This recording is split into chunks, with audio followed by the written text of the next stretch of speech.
also did his PhD in biophysics and subsequently on microscopy.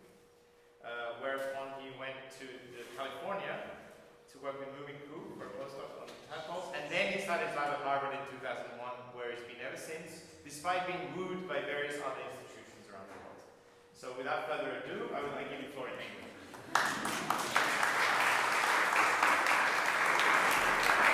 Tom, thank you very much for giving me this opportunity to give the introduction for our plenary speaker. This whole speech was inspired by a lecture I once witnessed. Sidney Brennan, the Nobel laureate, was at Berkeley speaking, and he was introduced by a senior faculty at Berkeley, who was introduced by an assistant faculty, who was introduced by his postdoc. And we thought it might sort of be a...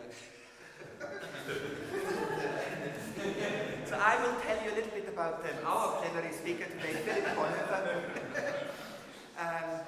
who we've been friends for some time. This is how the whole meeting came together.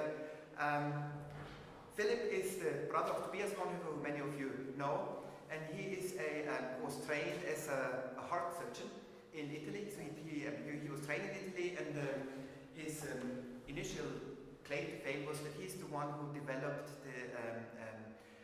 the way of introducing heart valves through catheters, through stents. So you don't need open heart surgery anymore. And I think it's a wonderful idea, wonderful innovation. That's also something that Philip will talk about, the fragility of innovation. So he was involved in the innovative process. So have a heart valve that you have to build first. You put it through a catheter, then it will unfold in the correct manner and insert itself. I think it improved the lives of thousands of people, from tens of thousands of people now. And Philip also used this technique to operate, I think, primarily on children, so pediatric heart surgeon. And using this, he also did lots of surgeries and helped in Africa, where it was extremely difficult for children to get this kind of surgery. So he did a lot of useful and wonderful things in Africa. There's a strong connection. I think Tom and Sonia benefited from that because they wanted to do a long trip to Africa, helped by Philip's connections.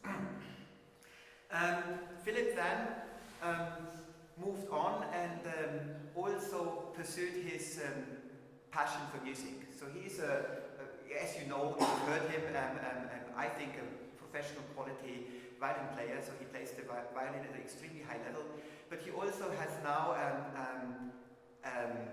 is applying his innovative and his musical skills to building violins. And so he has a small workshop here, and as far as I've heard, not just from Philip, but mostly from other people, the quality of these violins is extremely high. So the idea is to build violins, or use modern innovative techniques, skills, and musicality to try to build violins at the absolutely highest standards. It's an art that's assumed to be lost. So there's a theory that we can't build Stradivarius anymore because one theory is they have to age. Violin has to age to become old like good wine, and apparently that's nonsense, right? I think Philip certainly doesn't believe that. He thinks it's just a lost skill, a lost art that he's trying to reinvent. So that's to sum all of this up, I want to quote Pablo Oteja, who yesterday asked me, so who is this universal man? This uomo universale? Almost like a Renaissance man, like Leibniz, like somebody who has talents in so many ways, who's a true expert on so many levels. So, and the answer to Pablo's questions, who is this universal man? It's Philip Bonhoeffer. Please, Philip.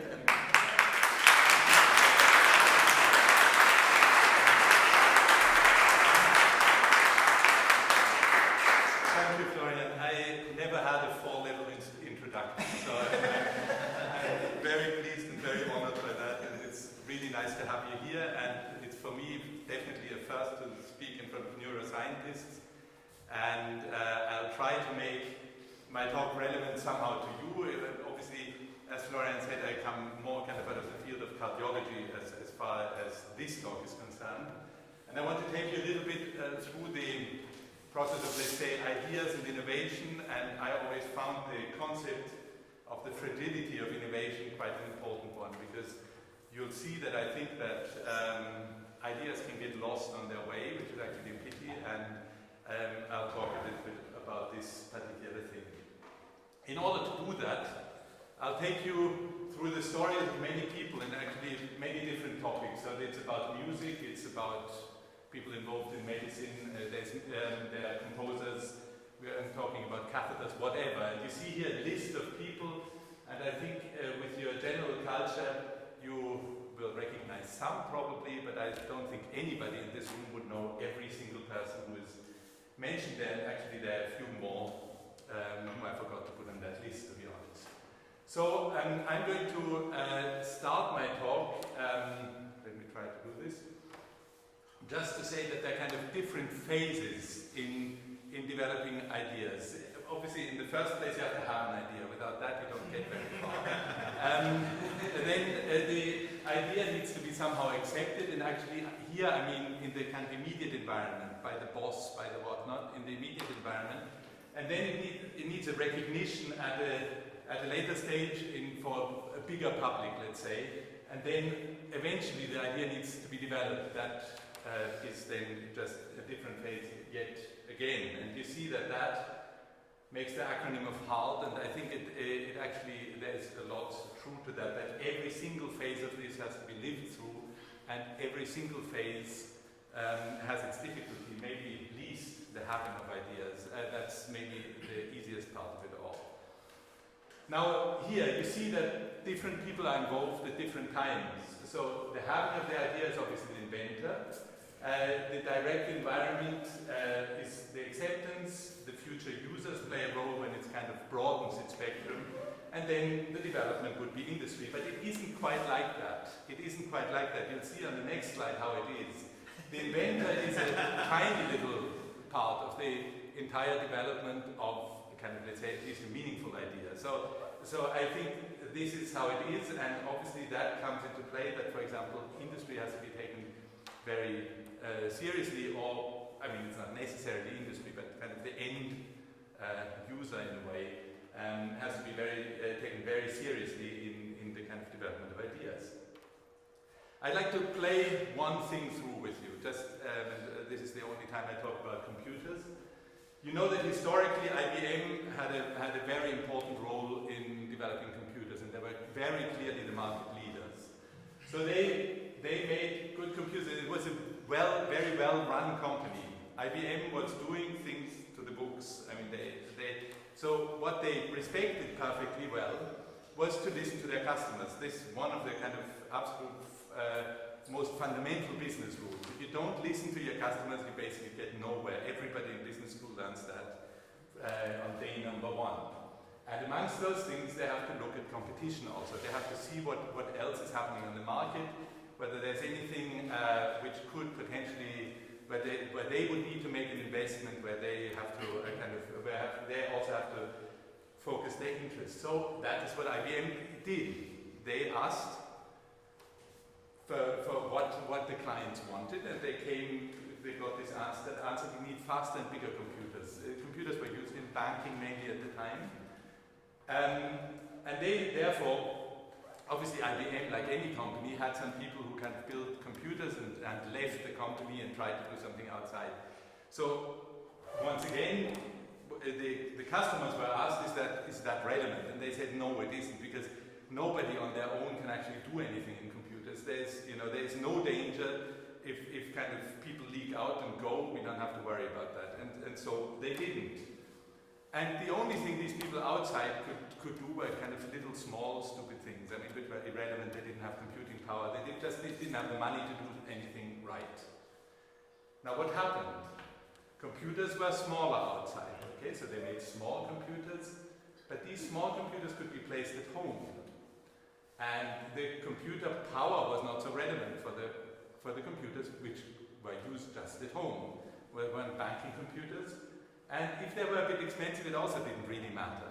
So if it didn't really matter, that is obviously, I gave it away, the idea of the PC. And so they did everything by the books in terms of business, but they missed out on an incredibly important business opportunity for them, and just lost the computer business altogether. This is what, in technical terms, in business school is taught as, has the name of disruptive technology. Because it's a technology which comes and which changes every parameter, and what doesn't really understand it, see it coming. Okay, so now, I said that I was going to talk about the fragility of ideas, and that was the title I gave you here, and I sometimes think maybe it would be more correct to call it the fragility of innovation, because actually what strikes in this example is that there was no idea. There was something happened, a huge business change happened through the coming of the personal computer with absolutely no idea behind it. So sometimes innovation is just something which happens. And so if I did that, I actually kind of gave you an example, but I think it's just an introductory example, and I should actually start my talk now once again and actually talk about ideas. And so I will give you now 3 ideas, okay? And then I'll discuss them and I'll try to put them into some context which I hope I somehow find interesting. So here I'm going to talk about Gary Siebert. Now, if anybody in this audience knows Gary Siebert, it would be really by chance, because this was just a classmate of mine when we were about 12 years of age or something like that. And that guy came up with this idiotic idea to put a string up his nose, and shoving it into the nose, and then he was pulling it, so here the nice anatomy, so he was pushing the string into his nose, and then he was spitting it out and getting it out of the mouth. I mean, this was pretty disgusting, and obviously he had absolutely no idea why. It was an idea, I mean, there's no question. So he then had this string up his nose, out his mouth, and we were just disgusted, obviously, and running away and found this guy was completely out of order. Anyway, that was the first idea. Now I'm going to give you the second idea, and I'll try to kind of make some sense at the end out of these. Now this is going centuries back, and here we are in music. Okay? Now you see here, for who can read music, that there are note repetitions. Okay? Note repetitions in singing existed. Okay, here is Tancredi is written under there, because you needed to repeat notes in order to pronounce syllables. Pretty obvious. Okay. Now there was a very major invention in music, which was to put repeated notes played by musical instruments. Now, what an invention! I mean, it's hard to believe today that that is an invention. Let me just get my violin. So that is this here, okay? Great invention, isn't it? But centuries later, one still knows it is an invention. But actually, the guy went a little bit further. This is Claudio Monteverdi, very fundamentally important composer. So it started with the singing where it existed, obviously, because it was needed. For musical instruments, you could just play a long note, and when you changed harmony, then it was time to play the next note, but not before. You wouldn't play the same note more than one. That guy actually went further and wrote this. Okay, now let me play that one. It's equally interesting. Okay. Now that was his real invention. Okay. I hope you are amazed by what he contributed to music. This guy, Claudio Monteverdi. And what happened there? The musicians went on strike. They refused to repeat notes. They didn't want to do that because they said, we are not going to saw our instruments into pieces. When the note comes, we play it, and we play it nice and long. There's no point to do this. We wait until the harmony changes and then we do the next. So the musicians actually went on strike. So this is something which doesn't seem to be an invention at all. It doesn't, but the resistance was there anyway. Okay. From here, I go to the third example. Okay, now I have to apologize, but my examples come a little bit out of cardiology, maybe because I know a bit more about cardiology than about, for example, neurosciences, where I really know nothing at all. I'm going to talk about Werner Forssmann. Werner Forssmann is credited to be the inventor of cardiac catheterization. So that guy knew that one could stick catheters into the veins or arteries of animals and could push them all the way into the heart. That one knew. And he said if one can do it in animals, might be possible in humans too. Yeah, I mean, why not? I mean, it's a pretty good idea, but once again, you know, maybe not so astonishing. But he couldn't convince anybody. He couldn't convince anybody to try that. And he tried all over. He couldn't convince anybody. So what did he do? He decided to take his own arm. And he introduced actually urinary catheter, because there one knew that worked. So a urinary catheter and inserted it into the vein in the arm and pushed it all the way into the heart. And then he went to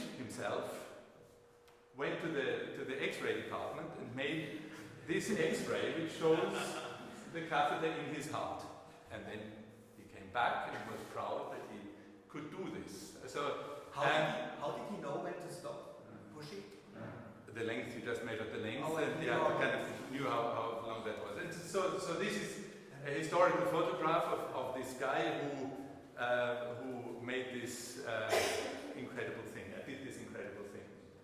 Now he was working in the department of Ernst Ferdinand Sauerbruch. Just to tell you who Ernst Ferdinand Sauerbruch was. He was a very famous surgeon in Berlin and actually a great innovator, because he had developed pleural drainages, all kinds of chest surgery, so a real innovator.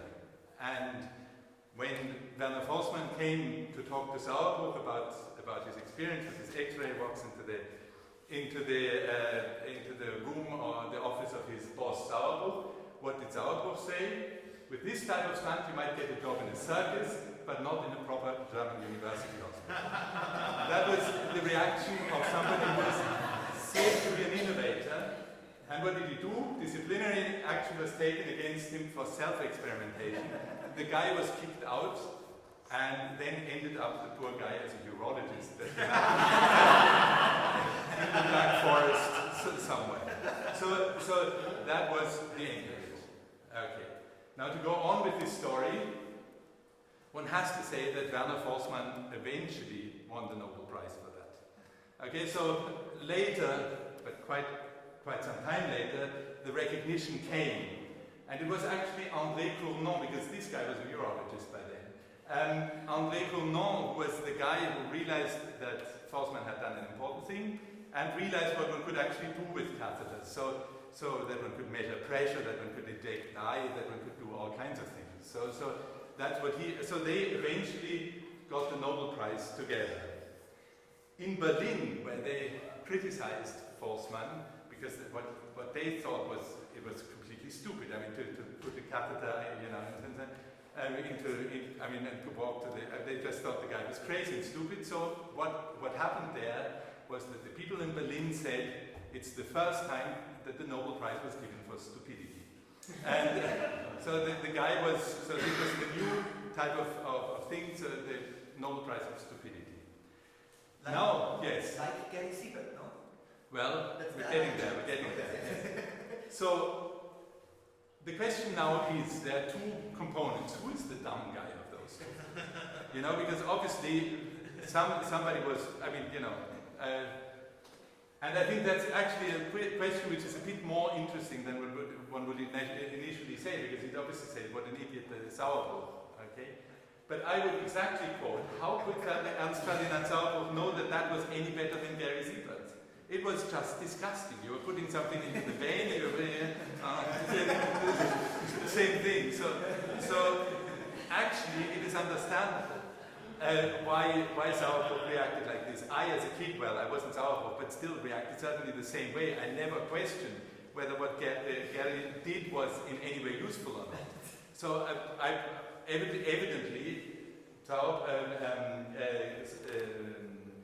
Forssmann also to a certain degree didn't understand. So let me say that with these three ideas, there are already some common features. Okay? One of the important common features is that nobody knows when they have an idea whether the idea is original. When you're in front of your own idea, you don't know whether anybody else has done it or not. Okay? That is one thing. All of these ideas, even the repetition of notes, wasn't accepted, and people went on strike. Okay? But what is, I think, very important is that the inventor very often doesn't understand the impact of the idea. Okay? I think that's a very, I mean, it's not only the kind of first group to be confronted with it, but actually the inventor himself doesn't really understand. And that leads to amusing episodes to tell about things, you know, how funny Forstmann went to the whatever. But actually, how amusing are they? Because I think very often these are the actual killers of ideas. Because it's funny afterwards when the idea was successful. Then obviously that is funny to talk about the resistance you got. I mean, you know, the strike of the musicians, all that is funny. But it is actually, these are the components which kill the idea. So in real life, the inventors, when they're confronted with this type of criticism, really suffer, and it's difficult to push the ideas forward. Forstmann, in his speech to the Nobel Prize, which I read, kind of points out typical things which are probably true for most inventions which happen. Absence of technical essentials, because there is no money at the moment you have an idea, you don't have the money for it. And if you don't have the money for it, you can't actually prove that your idea is good.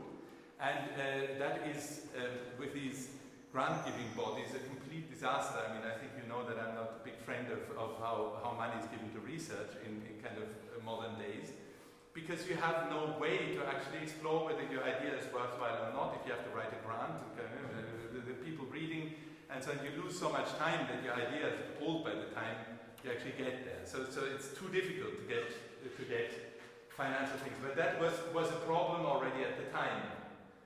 And this entire thing happened in 1929, by the way. Okay. People did not hesitate to obstruct practical research. That's an experience many of you have had. I've had it too. Then he makes, to me, a very important comment here about the timing. There is a moment when an idea is ready to possibly take off and mature, and it's really the timing of when this idea happens and in which context, I believe, is very important.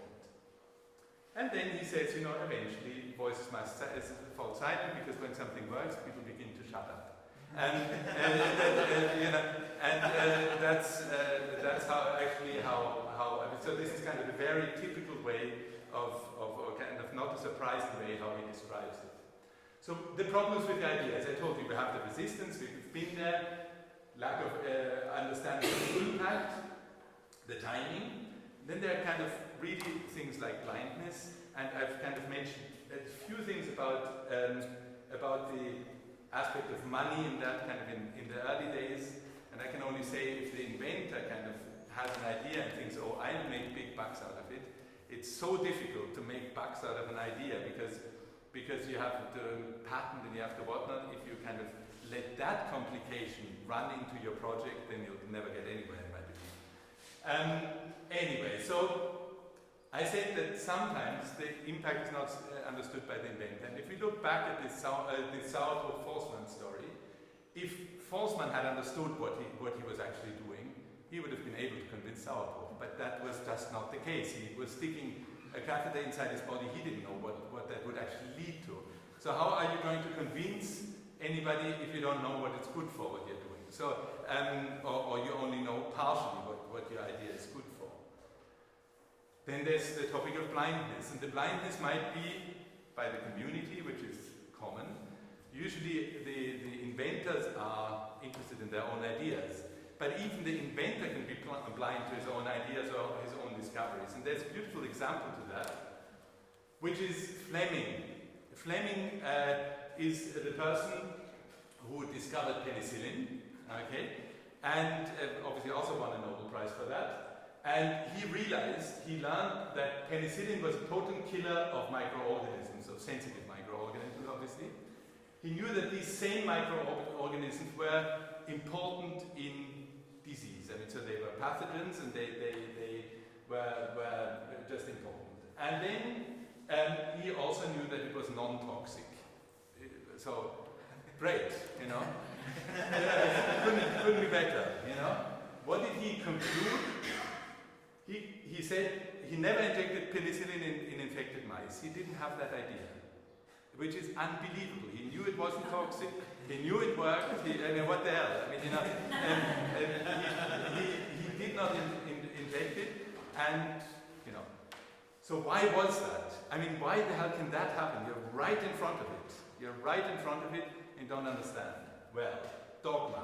Dogma is the big killer of anything in terms of innovation, because his boss was Sir Armrus Wright, who was later quoted as Sir Almost Right, because he got something else. So, he said, stimulate the phagocytes, because injecting chemistry into the body harms more than the invading microorganisms. Unbelievable, I mean, again, with hindsight, unbelievable nonsense, but that was the dogma. And this is why Fleming never injected it, because he knew that. He knew that because Armrus Wright told him, you know, this is how it was, dogma. This was no thinking about the thing, you know. And it's interesting also that Sauerbruch didn't only kill the catheter almost, but had I mean, he's well known for the contributions he made in medicine, but he could be even better known for the obstructions he made in medicine. So he was against positive pressure ventilation. Positive pressure ventilation is the normal ventilation. When you intubate the patient, you blow in the air, you know, he didn't want it. He said it doesn't work. He was a chest physician, you know, and that was it. So he killed off two important innovations, not one. So what is it? How can that happen? How can the dogma be so powerful? The dogma is powerful, and that is, I thought this is a wonderful book if you ever get it. It's actually very difficult to get, but the Retrospectoscope by Comroe, written in 1977, and he said, dogma is a killer when the scientist who is against something is an eminent authority, has strong convictions, doesn't hesitate to kind of communicate his convictions in a forcible way, must in this particular instance be wrong, because most of the people who kind of gain authority very often are actually right, as you know. I mean, so, but in this particular case they must be wrong, and they're standing there and nobody dares to criticize them, or to, you know, and that is a situation which I believe hasn't changed at all. That's still today, you know, these big professors at Harvard. It's just difficult for young people to stand up against something when the boss has strong convictions. The boss might have strong convictions which are very genuine, really believing in them, not realizing that it's actually some type of dogma. I'm not sure I like this talk.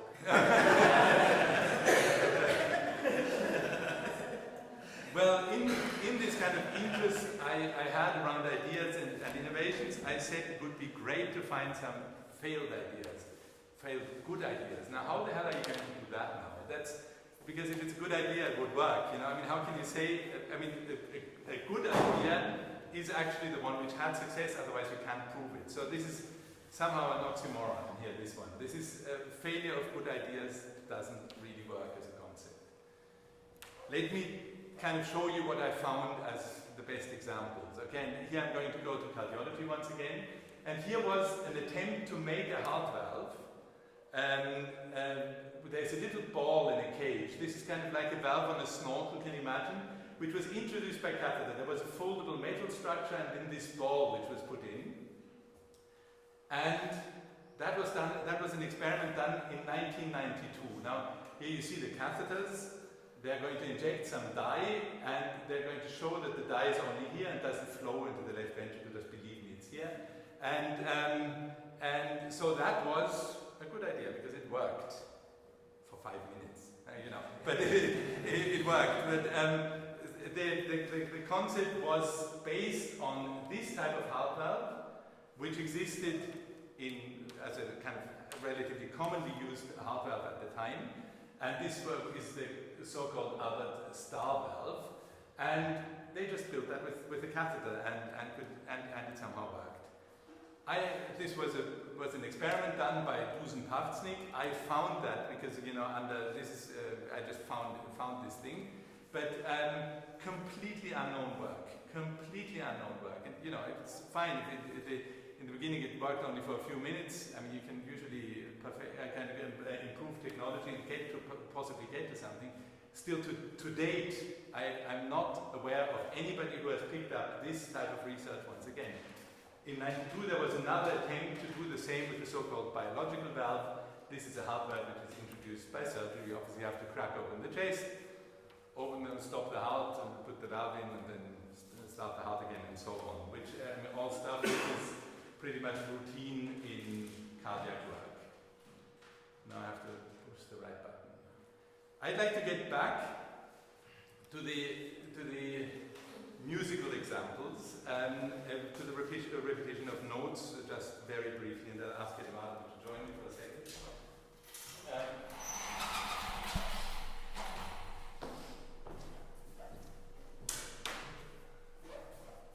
So there's Beethoven, for example. Let me try to. I had a little example there of the Beethoven trio, which has repetition of notes like. So that's obviously a musically expressive thing.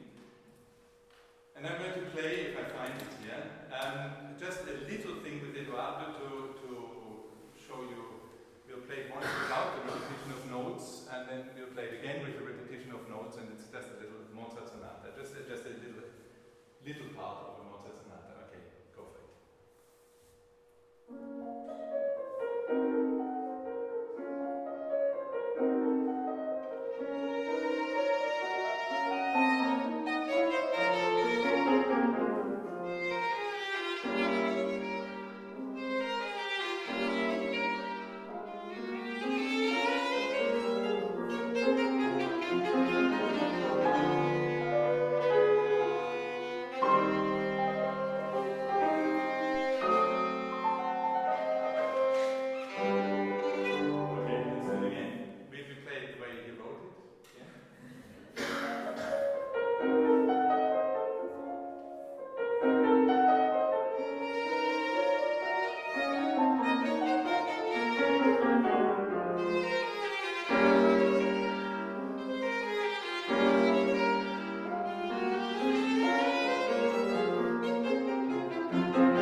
So there was a purpose of repeating notes. It's the basis of rhythm and so on. Now this was a Mozart, Beethoven did that too, and I can show you here a little example of that.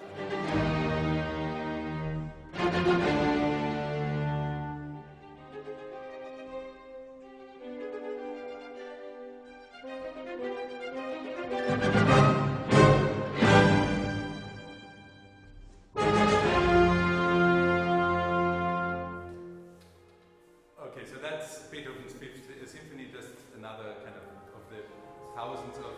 I wanted to stop it now. Okay, to thousands of examples where the kind of the repetition of notes is a very kind of important, expressive part of music. Now, finally, my episode about the kind of failed idea. Okay, now there is at Beethoven's time there was actually a cellist, very famous cellist. Big virtuoso who was called Bernhard Romberg, and he was a fantastic player, and therefore Beethoven thought that he could maybe write a Beethoven cello concerto for him, and that was an idea. Romberg was known for his skills as a cellist, and he was also, or is known now for the few experts who actually know him, because he's not a famous composer. He's known for the pieces, for very hard pieces to play, virtuoso music really, and really boring. I mean, he really managed to write hard pieces for cello which are really uninteresting and repetitive. So that's the fame around Bernhard Romberg, and Ludwig van Beethoven was happy to have a cellist like this guy. so decided to offer to write a cello concerto from him. Got a letter back from Romberg, who said no thanks because I've already written 6.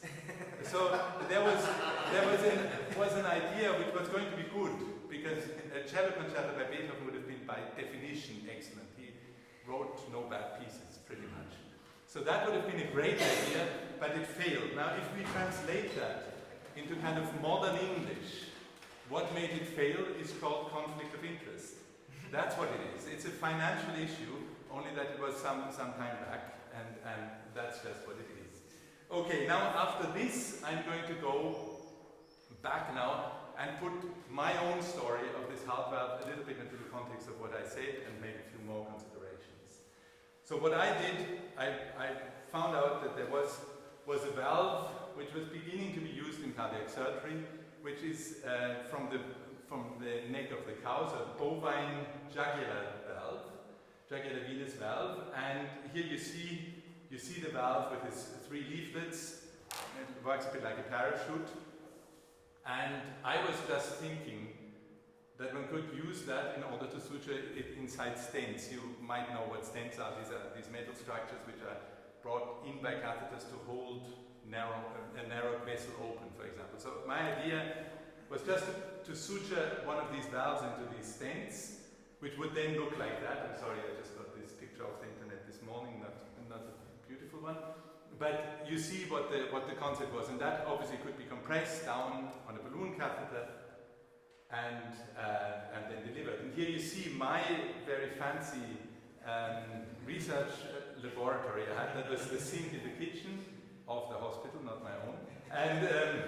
And here I had this valve. I held it under the water would run through. I held it the other way around, it wouldn't run through anymore, so the valve would work. And that was the proof of concept, and that was just about that money I had so that I could set up this experiment. But not much more than that. And then, eventually I could do that in a slightly better way. Here you see how such a valve is delivered, put onto a mounted on a catheter, and then kind of, in the folded state, and then the kind of intermediate stages, and then finally open, and then obviously you deflate the balloon, take it out, and leave the valve in place. But anyway, it doesn't really matter. Here you see how such a valve works when it's in a pump, and so just to make you more or less understand the kind of structure of the valve. Okay, when I had that, I had to go through all the kind of approval processes, the ethical approval and so on, which is obviously very necessary to apply medical technology. And this is the first patient, actually worldwide, who ever had a heart valve inserted without surgery. That was the very first one, and that was in the year 2000, September 2000. Now so I had some experience. I had a permission from the ethical committee at the time in France to treat 30 patients like this, and the kind of for an investigative device, and could then go on and make a kind of more formal application. Now I went to industry for the first time. Okay, med industry and kind of bigger industry anyway, and they said, "What a great idea! Absolutely wonderful." And that's why we're not going to do it. So they decided, they said the idea was great, but they were not going to do it. And which could slightly be in contrast, but you'll kind of somehow understand why that is. And it took me some time to understand it. I really didn't understand it then. And in fact, the first thing which happened internally, I didn't know that. There was one person who had seen this technology who went out immediately to write to everybody, every boss in the company, the 10 reasons why this wouldn't ever work. In front of the evidence that it actually did work, because I'd done it in patients. So he was writing just to make absolutely sure it wouldn't happen anywhere, and this letter with the 10 reasons was then later denominated the 10 Commandments. So there were 10 reasons why it shouldn't be done. Now let's try to understand a little bit the reaction of the company. Why is that? Okay, so we said their business rules, okay? Business rules, listen to the customer. That's what we had with the computers earlier. And actually, in the modern days, also kind of listen to the shareholder, because what does the shareholder actually... The shareholders, one has to accept, are bringing the money to development, and they have their say. I mean, you just don't get around it. Okay, now, if you go and listen to the customers, they go to their customers. Who are the customers? Expert in heart valves, cardiac surgeons, okay? Now this is actually, you presented me as a heart surgeon, which I'm not. I'm a cardiologist. I'm a cardiologist, a so-called interventional cardiologist. Cardiac surgeons don't like interventional cardiologists because they do things the cardiac surgeons would like to do, and we do it without opening the chest, and they do it with opening the chest. And therefore, Very sorry. yeah, no problem. But we get kind of the patient's wish very easily on our side, and that bothers. Now, the heart surgeons are the ones who understand about heart valves, not the cardiologists in this context. No cardiologist had ever implanted a valve other than myself, and the heart surgeons are losing business. They are losing business because if what we say works, they won't have the patients anymore. And actually, in the coronary business, they already had lost so many patients. Okay. So what are these heart surgeons going to say? They're going to say the valves are worse. That's possible because we didn't try ours, and it's actually likely that they're worse because theirs work relatively well. So they are saying they're going to last less long and they're going to be more expensive. So why the hell would you go for this type of thing? Okay, so that's the first reaction. Then the CEO, gets that information back from his experts. He truly believes that these are the experts because in the new thing there is no expert so far. So they are looking at what is actually good for our company. Okay, what is good for the company? What is the risk for the company if you go for something? And do we have internally the expertise to develop the technology? Because obviously you have to have the kind of background. Yeah, will our customers be happy? Well, the cardiac surgeons who are your customers are probably not happy. If you go for new technology, would life be easier without the intervention? Then there are kind of all these little things they wouldn't really talk about, but which are questions which obviously go around. I mean, should we kill off the technology and so on? That's obviously something which isn't pronounced loudly, but it's it's something which might make their life actually easier. So now we are in the middle of what we would call kind of this second part here, the recognition of the ideas and the development of the ideas. And what is interesting is that different people are involved at that stage of the thing. So now you have the engineers, they have had proper training, they have tools, they can do all kinds of things. Same, the market analyst understands the whatever, and the business person went to business school, they understand everything. But the inventor has had the idea, so pretty irrelevant actually, because the idea is there. This person can't actually contribute to anything anymore at this stage. So that is the typical situation where things fall out because there is kind of major conflict occurring very often during the development of ideas. Now, obviously, you go through all these thoughts, and these people go through these thoughts, and I mean, of the safety and so on, and rights and whatnot. I mean, there's all kinds of considerations which have to be made at this time. What is interesting is that the thoughts are different according to where you come from. So if you look at two companies in this case, there was Medtronic. Medtronic is the biggest, worldwide, the biggest medical device manufacturer. They make everything. They make hip joints, I guess, I don't know. But they make just about everything which are medical devices, in particular in cardiology, the pacemakers, defibrillators, you name it. Everything is made by them. Insulin pumps and whatnot. That is Medtronic. Edwards Lifesciences is a heart valve company. Okay? Edwards Lifesciences is a heart valve company, has nobody else but heart valve people. Okay? Now, if an idea comes through which can be considered disruptive technology, what I spoke about earlier, can be considered, now they are in a terribly difficult situation. Either they go and say, we are going to go for this new technology, but we'll piss off every single client we have. Or we don't go for it, but then we might lose the entire business if it's successful elsewhere. It's an enormously difficult question for them. And Medtronic, well, you sell insulin pumps. It doesn't really matter. If you lose on one thing, you kind of have the stability through the fact that we do other businesses also.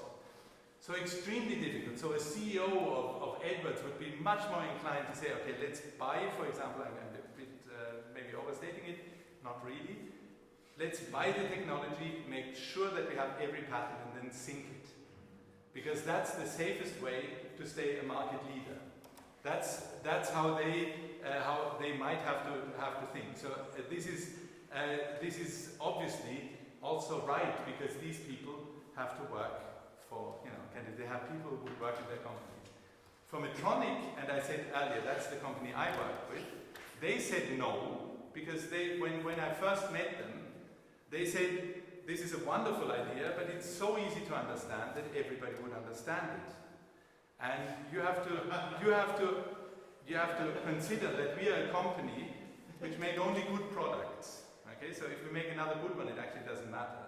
If we make a bad one, it matters.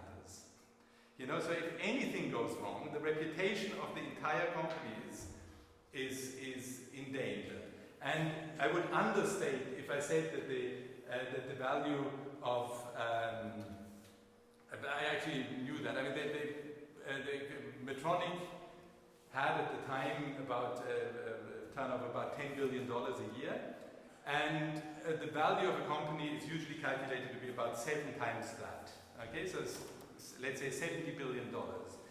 If you just lose 1% of the stock value because you get a nasty article in the news, then that would make $700 million or something like that. $700 million damage, much more than this project would ever earn. So it's a good reason to say it's a great product. If people don't understand what happens and it won't end up in the newspapers, it's fine. But if it is something which is so easy to understand that even the people in the street understand it, then you can't do it. It's just too exposed. You can't do it. So there is actually a very good reason why they say no and why they kind of send around things to make sure that this technology doesn't happen. So there was Medtronic and Edwards, both companies who had very good reasons why they did not want this technology to develop at the time. Now, the talk is irrelevant if we don't talk a little bit about the fact whether there is actually room for new ideas. And if you think that I'm going to predict the future, you're wrong. I'm not going to try that, because I'm sure that I would be wrong there. What I do instead is to go backwards in time and to look at what people thought about the future at their time. And so we are kind of somehow presenting their future. And now if you look at what happened in various fields just about 100 years ago, whether you look at painting or music, really in painting, there was no other way to kind of, make a picture of Virgin Maria or a woman, a man, a child, a pot of flowers, whatever. There was just no other way. So it was felt at the time that everything was finished. I mean, they had already kind of, Van Gogh had already made your face which was blue or something. Everything was done. And so there was the feeling that in painting we couldn't do anything more. In music it was completely the same. In music, these horrible Wagner operas, for example, which last for completely ever and which are loud and have so many musicians and you really would like to go home and so on. This was completely done to the excess already. It couldn't be more of that. I mean, everything with them, bigger instruments, bigger whatever, everything. So that was the same thing. The pieces were horribly long and so there was nothing to do anymore. Okay, nothing to do. In science, actually, the same. There was the periodic table. You now knew the smallest thing was an atom. You could predict chemical reactions. You could do what else is there in science? That was it. To predict the chemical reaction, there is no reason to go on. And interestingly, and I don't actually have documentation of that, but there were attempts to close the patent office because everything was invented. I mean, what the hell more did you want from life? Now, we know, 100 years later, that there were a few more ideas which actually brought the world forward. But at that time, the feeling of kind of saturation really existed. Now, they had new ideas. They defined. Marcel Duchamp had this beautiful piece of art,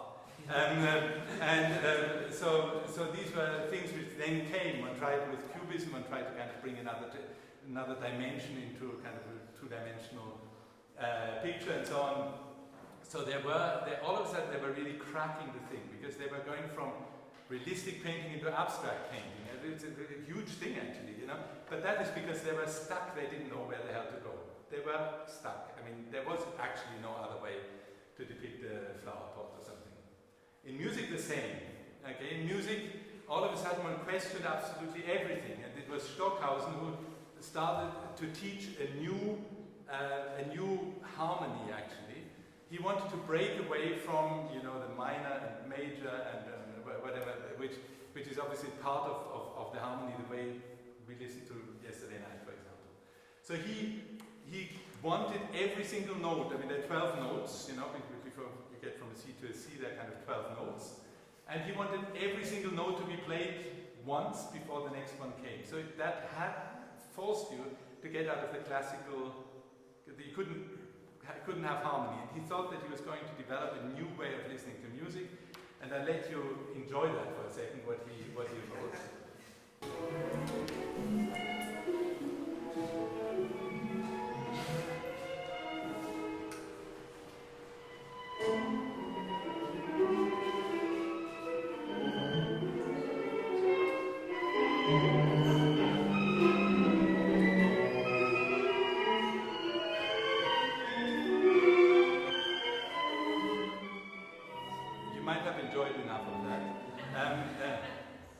Okay, so that was about 100 years ago. I mean, you know, this is when 12-tone music came up.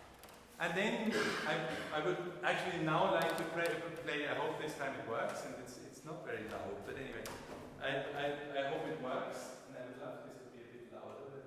And I'll play you a chamber music piece, which was written by Stockhausen. And Stockhausen is another modern composer, and this is a chamber music piece for 4 helicopters and string quartet. Okay, now you'll enjoy that one.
What the hell is coming next? You know, we have done the normal harmony, the whatnot, the long piece, the horrible Wagners I told you, the Schönberg, and now you have the helicopter quartet. Would you just tell me whether there is room for anything else in music?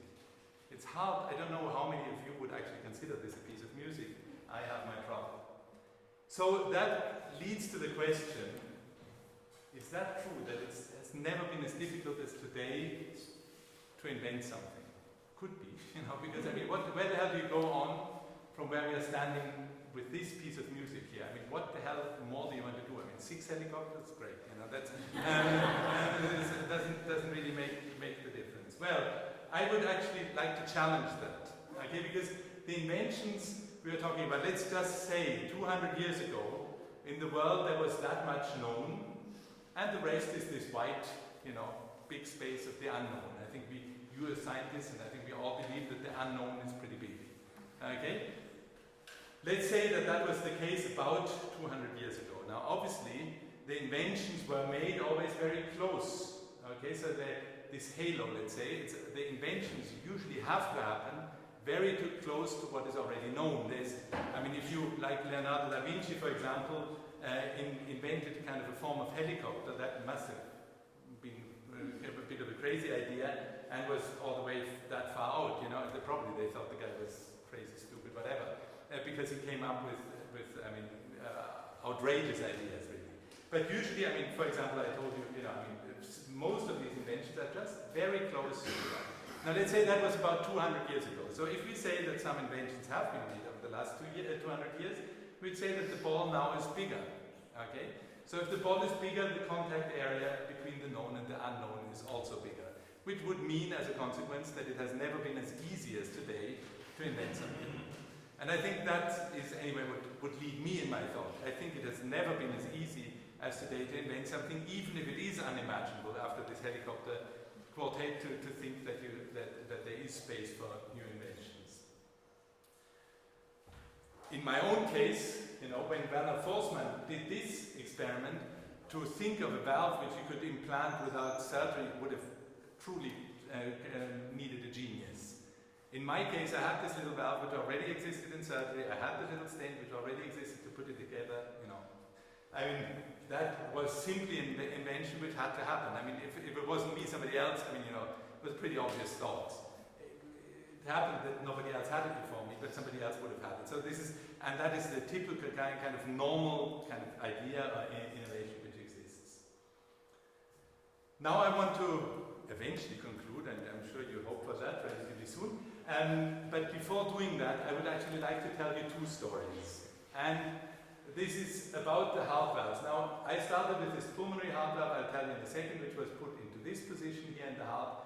That is an indication which is more common in congenital heart disease and not so terribly, not as frequent as the degenerative aortic valve, which is in the kind of red position somewhere here, and which is a more common valve, which started sometime later. So that's this one, which also exists. This was the original idea, and this one was brought forward by others. Okay, but I'll give you a story. Okay, and the story is a true story, you won't believe. Okay, this one story simply tells my story of how I developed the lab. So in the late 90s, I started to work in this animal lab, try to see whether I could make it to implant the first valve. I mean, in animals, obviously, this could be potentially successful. And 18 months after my research, the people saw that I had some success. They started for their aortic valve, so for the other side of the heart, let's say. And that research was led by Alain Cribier. Okay, it's a very different setting in terms of pathology. I mean, mine were mainly kids with congenital heart disease, and he was dealing with very old people who were quite frail, actually. So I did these pulmonary experiments. I was for the pulmonary position, got the ethical approval, was granted the right to implant, and I showed you this one patient who had his first implant in the year 2000. And the aortic program, the other program, was some 18 months behind. They started 18 months later to do the first implant. Okay. Now, our things went well. I mean, in the kids, it was somehow an easier situation. It went well. Whereas on the aortic side, the others had problems. They actually had quite a lot of problems.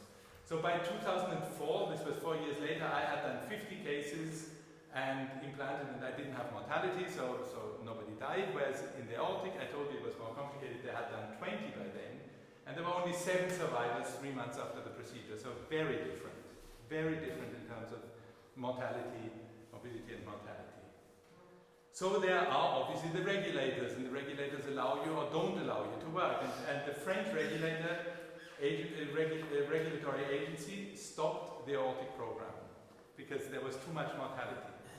But that was only the French, and in the meantime there was another product coming to the market which was called core valve, still for the aortic valve. And they presented in 2005 their first 2 cases. They actually, I was chairing this session, which was difficult because they were chairing this session, they were showing the 2 patients, the 2 successful cases, without mentioning that they both died at the procedure, which is, kind of irritating when you... but so it was presented as a success, but both patients were dead. And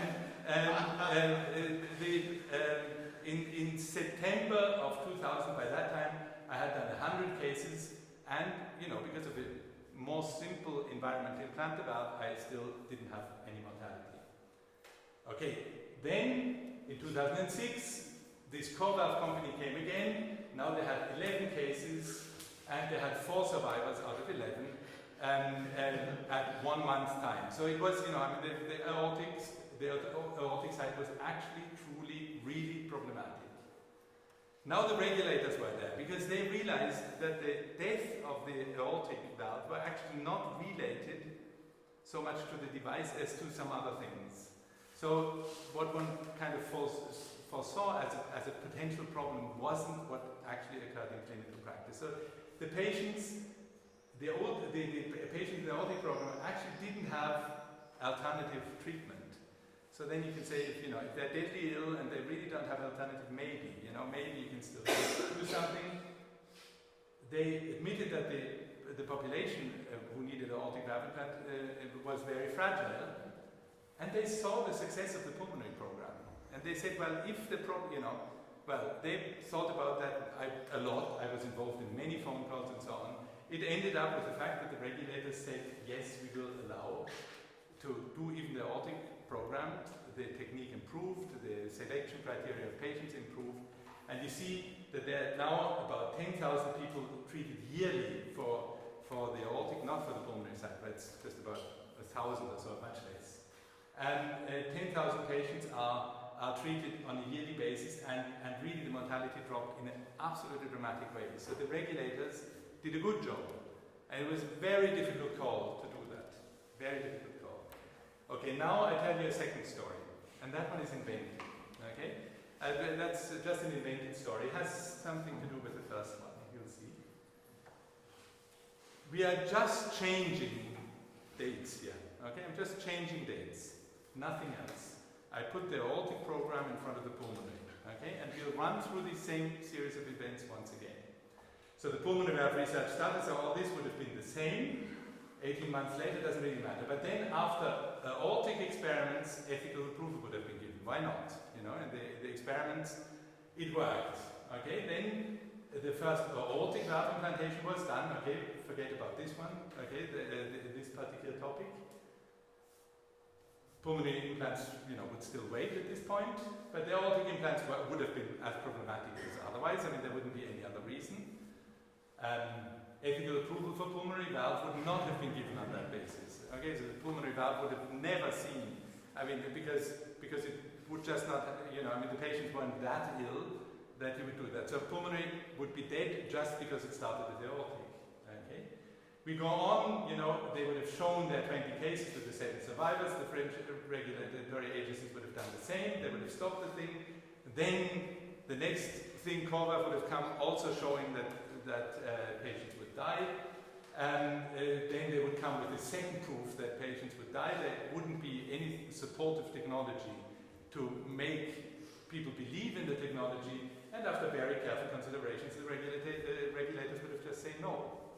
And that was just by changing a date. That could have been very true, that would have ended the entire thing. Now let me just play that through a little further. The aortic program would have become a curiosity, like this Dusen-Pavtsnik thing I showed you with a mechanical valve by catheter. Would have been something, some people know, but otherwise it would have just died off as a thing. Then maybe in 2020, a young investigator would have gone to his boss and said, pulmonary valve implantations were great, and the boss would have said, with these experiments you can go to a circus, and the thing would have been, this has been tried and has killed many patients in the past, so no way you're going to start that again. So that would have been just by changing one date, it would have been the death sentence to this entire technology. If you look into history, there's a beautiful example in X-ray. The first cure of cancer with X-ray was reported in 1899, the first cancer caused by X-ray in 1902. Just imagine that the other way around. Can you imagine what that would mean for medicine today if that would have been the other way around? It would have possibly killed off all of X-ray. What would medicine be today without X-ray? It's just a completely amazing thought that these things could have happened and might have happened, and the interesting thing is we wouldn't know. We just wouldn't know. Because a good idea which failed is not going to be known by anybody. So, what I wanted to convey to you is that ideas are fragile, and I think the saddest story of all those is that Beethoven never brought a cello concerto. Thank you very much.